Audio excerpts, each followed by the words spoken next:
शेतकऱ्यांनो, तुमच्याकडे 15 एकर जमीन असली आणि तिला एनए केले की तुम्हाला 100 कोटीचं कर्ज देते कॅनरा बँक.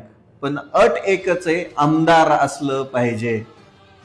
शेवटपर्यंत व्हिडिओ बघायचा आता, कारण 100 कोटीचा घोटाळा केलाय कॅनरा बँकेने.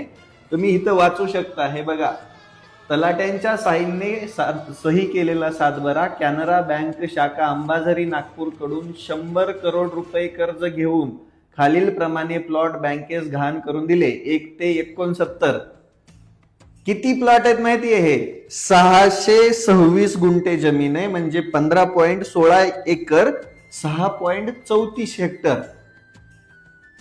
100 कोटीचं कर्ज. आणि हे कोणी घेतलंय माहिती का? महाराष्ट्र राज्याचे लाडके मुख्यमंत्री, ज्यांना फक्त विकासाचंच पडलंय, त्यांचा वरदस्त असलेले माजी मंत्री आणि आता सध्या आमदार असलेले परिणय फुके साहेब. 100 कोटीचं कर्ज आहे, बघताय. आणि हे सगळ्या डॉक्युमेंट आहेत माझ्याकडे, सगळ्या जमिनीच्या जुन्या खरेद्या सगळ्या डॉक्युमेंट आहेत. मला फक्त एकच प्रश्न पडलाय, सामान्य शेतकरी जेव्हा बँकेकडे कर्ज मागायला जातो तेव्हा त्याच्या हातामध्ये बँक धतुरा देते, पण हे आमदार महोदय बँकेकडे गेले आणि हे बघा, हा जुना सातबारा आहे. इथं किती 6.34 हेक्टर जमीन आहे, ती बिजिराईत. तिला एनए केलं. एनए करून बरोबर 1-2 करोड नाही हो, 100 कोटीचं कर्ज काढलंय. किती रेडी रेकनर रेट असेल तिथं, विचार करायची गोष्ट आहे. डोकं तुमचं हलून गेलेलं असेल. आणि हे सध्या विद्यमान आमदार आहेत. काय? हे विद्यमान आमदार आहेत.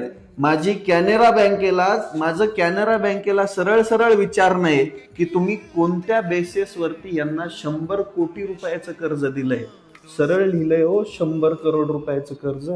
इथं आमचा सामान्य शेतकरी 10 एकर घाण दिल्यानंतर बळच त्याला एखादा लाख रुपये भेटतात, 1.5 लाख रुपये भेटतात हो.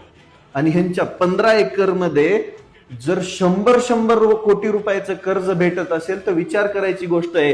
हे क्षेत्र आहे गाव रनाळा, तालुका कामठी, जिल्हा नागपूर. याच्यामध्ये रनाळ्याचे सरपंच पण सामील आहेत, याच्यामध्ये बरीच लोक सामील आहेत, याच्यामध्ये खूप मोठी लॉबी सामील आहे. माझी महाराष्ट्राचे मुख्यमंत्री देवेंद्र फडणवीस साहेबांना विनंती आहे, आता तरी यांच्या मागे ईडी लावा.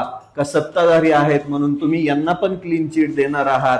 विचार करायची गोष्ट आहे. याची निष्पक्ष चौकशी झाली पाहिजे. 100 करोड रुपयाचं कर्ज 15 एकर जमिनीवर घेत असेल तर म्हणजे पागल व्हायचं काम आहे. हा आकडा सुद्धा माणूस वाचू शकत नाही. शेतकऱ्यांना तुम्हाला कधी भेटणार 100 कोटीचं कर्ज?